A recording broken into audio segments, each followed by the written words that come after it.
अस्सलामुअलैकुम वरहमतुल्लाहि वबरकातुह। आज हम एक ऐसे अजीम लम्हे का जिक्र करने जा रहे हैं जो न सिर्फ इस्लामी तारीख बल्कि पूरी इंसानियत के लिए हिदायत और रोशनी का पैगाम साबित हुआ। ये वो लम्हा है जब अल्लाह सुब्हानहू व तआला ने अपने महबूब नबी मोहम्मद सल्लल्लाहु अलैहि वसल्लम को पहली वही के जरिए अपनी रिसालत का आगाज करने का शर्फ अता फरमाया। सोचिए, एक तन्हा गुफा, गारे हीरा, एक खामोश रात और एक बंदा अपने रब की इबादत में मशगूल। अचानक वह नूर का नजूल होता है जो हर तारीकी को ख़त्म करके रोशनियों का पैगाम बन जाता है।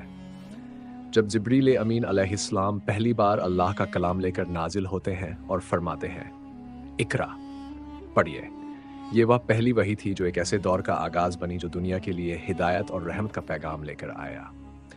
आज हम इस मोजेज़ाती वाक़िया का जिक्र करेंगे, उस एहसास को समझने की कोशिश करेंगे जो नबी करीम सल्लल्लाहु अलैहि वसल्लम ने महसूस किया और उसके असरात जो आज भी हर मोमिन के दिल को मुनव्वर करते हैं।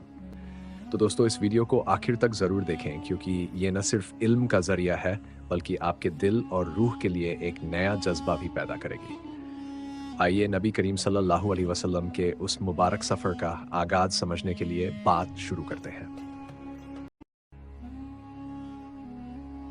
नबी करीम सल्लल्लाहु अलैहि वसल्लम पर वही का शुरुआती दौर अच्छे, सच्चे और पाकीज़ा ख्वाबों से शुरू हुआ। आप सल्लल्लाहु अलैहि वसल्लम ख्वाब में जो कुछ देखते वह सुबह की रोशनी की तरह सही और सच्चा साबित होता।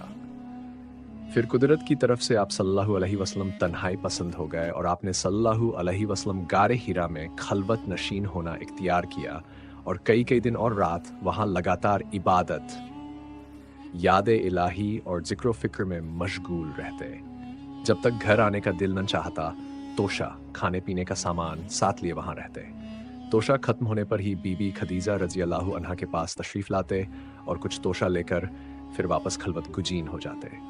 यही तरीका जारी रहा यहाँ तक कि वही का अमल शुरू हुआ। गारे हिरा में अचानक जिब्राइल अलैहिस्सलाम आप सल्लल्लाहु अलैहि वसल्लम के पास आए और कहने लगे, इकरा। आप सल्लल्लाहु अलैहि वसल्लम ने जवाब दिया, मैं पड़ा हुआ नहीं हूँ। फिर फरिश्ते ने आपको पकड़कर इतनी जोर से भींचा कि ताकत जवाब दे गई। फिर छोड़ा और कहा, पढ़ो। आप सल्लल्लाहु अलैहि वसल्लम ने फिर वही जवाब दिया। फरिश्ते ने तीसरी बार इतनी जोर से भींचा कि आपको तकलीफ हुई। फिर कहा, पढ़ो बिस्मि रब्बिकल ज़ी खलक। और आप सल्लल्लाहु अलैहि वसल्लम पर वही का पहला हिस्सा नाजिल हुआ। इस वाक़िया के बाद आप सल्लल्लाहु अलैहि वसल्लम घर वापस आए और बीबी खदीजा रजी अल्लाह अन्हा से कहा, मुझे कंबल ओढ़ा दो। डर खत्म हो जाने के बाद आपने पूरा वाक़िया बीबी खदीजा रजी अल्लाह अन्हा को सुनाया और कहा कि मुझे अपनी जान का डर हो गया है। बीबी खदीजा रजी अल्लाह अन्हा ने आपको तसल्ली दी और कहा, अल्लाह की कसम, अल्लाह आपको कभी रुस्वा नहीं करेगा। आप बेहतरीन अखलाक के मालिक हैं, अपने रिश्तेदारों का ख्याल रखते हैं, बेबसों का बोझ उठाते हैं, मेहमान नवाजी में बेमिसाल हैं और मुश्किल वक्त में हक का साथ देते हैं।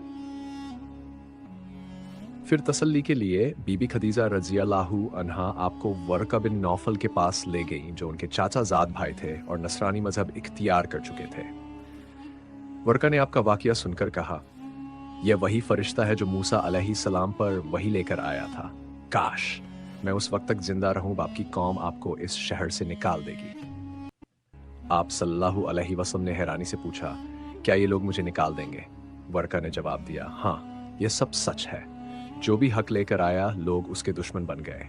अगर मैं उस वक्त जिंदा हुआ तो आपकी मदद करूंगा।